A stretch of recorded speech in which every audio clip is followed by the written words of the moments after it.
حجاج بيت الله للحج قد قصدوا من كل فج عميق أتوا ملبين. السلام علیکم ورحمۃ اللہ وبرکاتہ۔ محترم ناظرین، آج کے اس مجلس میں ہم حج کی فضیلت اور اس کے نہ کرنے پر وعید آپ حضرات کے گوش گزار کرنے جا رہے ہیں۔ پیارے آقا محمد رسول اللہ صلی اللہ علیہ وسلم کا ارشاد ہے کہ من اراد الحج فلیتعجل، کہ جو شخص حج کا ارادہ کریں اسے چاہیے کہ وہ حج جلد سے جلد کر لیں۔ حج کی فضیلت میں حدیث پاک میں آتا ہے، ایک صحابی رسول صلی اللہ علیہ وسلم نے آپ صلی اللہ علیہ وسلم سے دریافت کیا کہ سب سے افضل عمل کون سا ہے؟ آپ صلی اللہ علیہ وسلم نے ارشاد فرمایا، اللہ پر اور اس کے رسول صلی اللہ علیہ وسلم پر ایمان رکھنا۔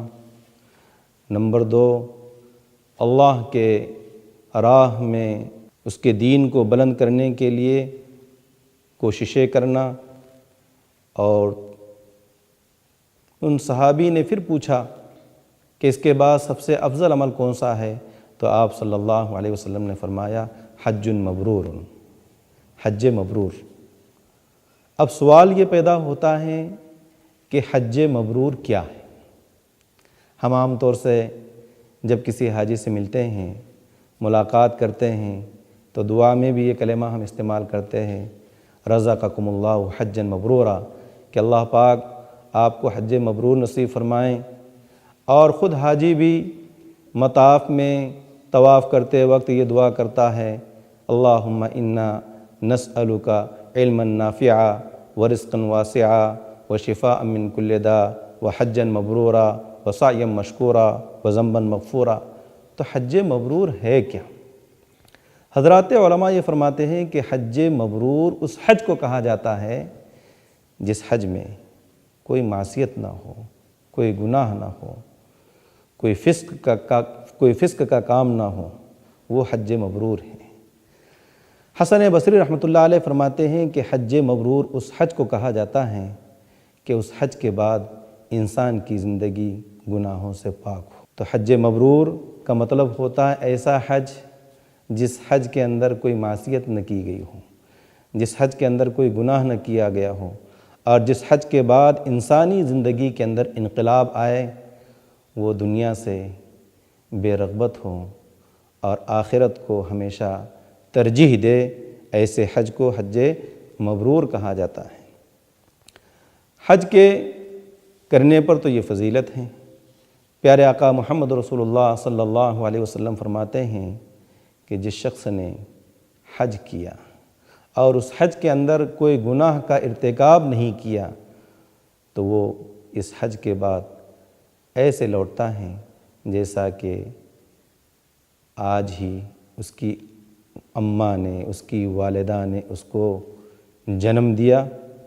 من حج فلم یرفث ولم یفسق عاد کیوم ولدتہ امہ، کہ جس شخص نے حج کیا اور اس حج میں کوئی گناہ نہیں کیا، کوئی فسق کا کام نہیں کیا، تو یہ شخص ایسا لوٹتا ہے جیسے کہ جس دن وہ اپنی ماں کے پیٹ سے پیدا ہوا تھا، یعنی اس کے ذمے کوئی گناہ باقی نہیں رہتا۔ تو یہ حج کی فضیلت ہیں، اور حج نہ کرنے پر سخت وعیدیں۔ چنانچہ ایک حدیث پاک میں ہے کہ اللہ کے رسول صلی اللہ علیہ وسلم فرماتے ہیں کہ جس شخص پر حج کے واجب ہونے کی شرطیں پائی جائیں اور اس کے باوجود اگر اس نے حج نہیں کیا، نہ تو کوئی ظالم بادشاہ تھا جس نے اس کو حج سے روکا، نہ مرض شدید تھا، نہ کوئی ضرورت تھی، اور پھر بھی اس نے حج کے اندر تاخیر کی یہاں تک کہ وہ مر گیا، تو وہ شخص چاہے تو یہودی ہو کر مرے یا نصرانی ہو کر مرے۔ اللہ کی پناہ، حج واجب ہونے کے باوجود اس میں تاخیر کرنا، اور یہاں تک کہ انسان اس دنیا سے رخصت ہو جاوے اور فریض حج کو ادا نہ کرے، تو اس پر یہ سخت وعید۔ اللہ ہم سب کی حفاظت فرمائے اور جن لوگوں پر بھی حج فرض ہوا ہے وہ جلد از جلد حج کی فکر کریں، کوشش کریں۔ والسلام علیکم ورحمۃ اللہ وبرکاتہ۔